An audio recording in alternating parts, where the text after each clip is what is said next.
David, first of all, a very warm welcome to the New Saints. But as we often do in this type of interview, we go back in time.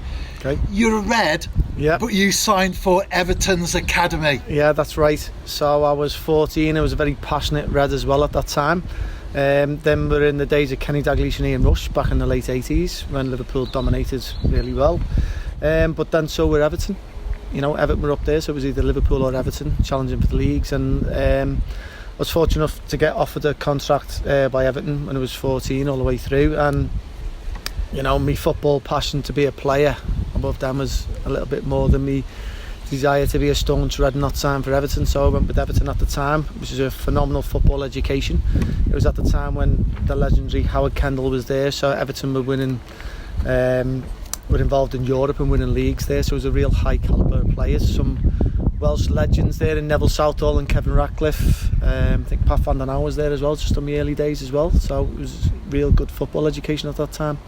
And what were the highlights for you as a young player in terms of the games that you featured in? Well, probably the highlights really was we played against the Manchester United youth team against another Welsh legend, Ryan Giggs, and I ended up getting best player in the park playing against him as well. That was probably my highlight, and just the inception of him, because 6 months later he's playing for the first team in the next George Best and had an unbelievable career afterwards there really. Also, you know, you're getting to train and play with, you know, internationals really on a daily basis, which is good. You know, anyone from everyone. You know, Martin Keowns was in our team, Pat Nevin was a Scottish international. So when you're training and playing with them guys every day, getting coached by Howard Kendalls, Colin Harveys at that time, like, you're just real good football education. And although your career was promising at that stage, sadly didn't develop due to injury. Yeah, a couple of injuries and then whatnot, very disrupted under 19s level there. Was a young pro there playing for in what was then the Central League. So a difference between the Central League and what people may know as the under 23s right now is that the Central League would be very much with first team players that didn't play on a Saturday would come back, and, you know, young pros as well as kids in that time. So it was a real good level.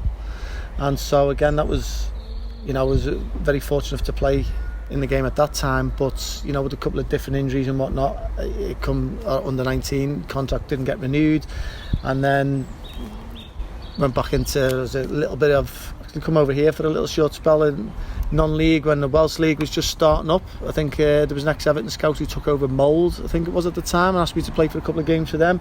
There wasn't too many, and then I'd done a little bit of non-league and went back to Liverpool John Moores University, done a degree there, went into master's degree and so on.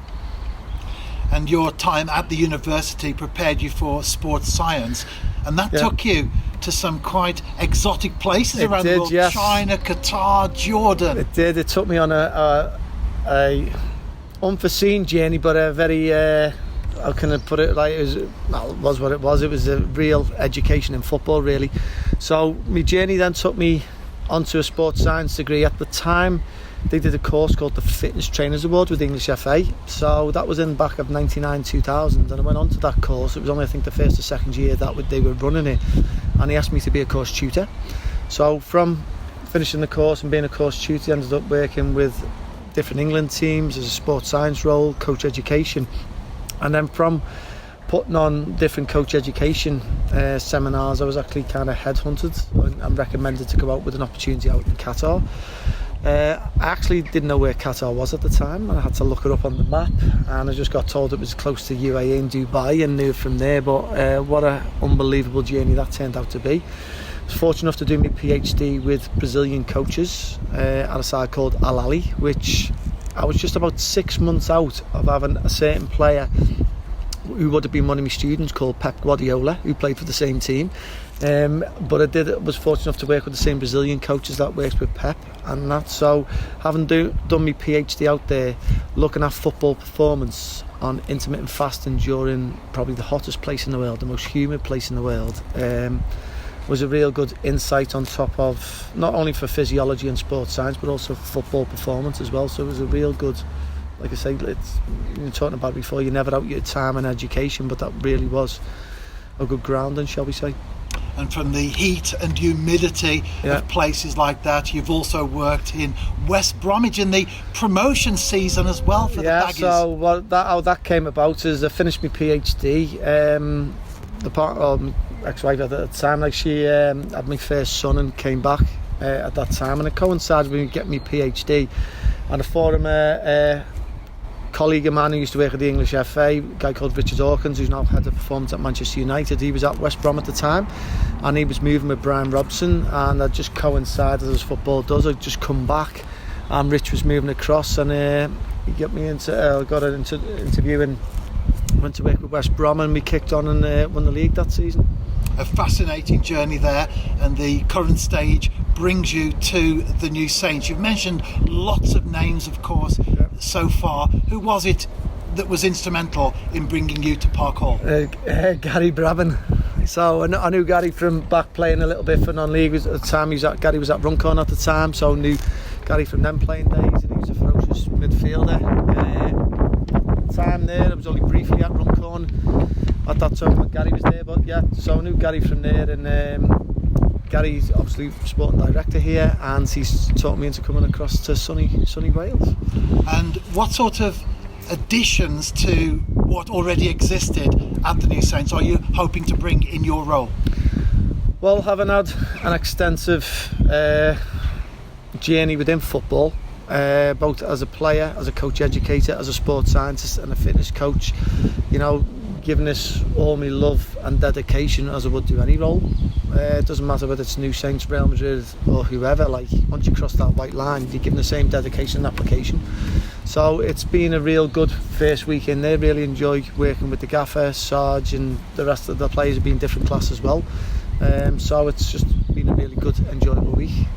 And finally, David, I'm going to put you on the spot now. You didn't know this, but there is an initiation ceremony for all the new players and the staff. Yeah. I'm not going to ask you to sing right now, but when you finally get placed in front of everyone, wherever we may be at that time, what are we likely to hear from you? When I get placed in front of everyone in regard to what, sorry?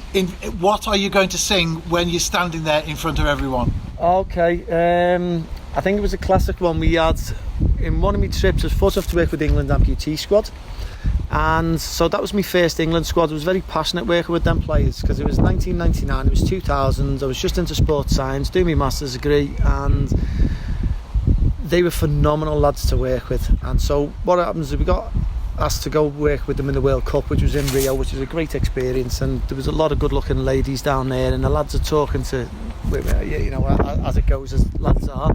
And so whenever one of the guys would speak to a girl, you'd have the rest of us all crowding round, and they'd give it, "You're just too good to be true, can't take my eyes off of you."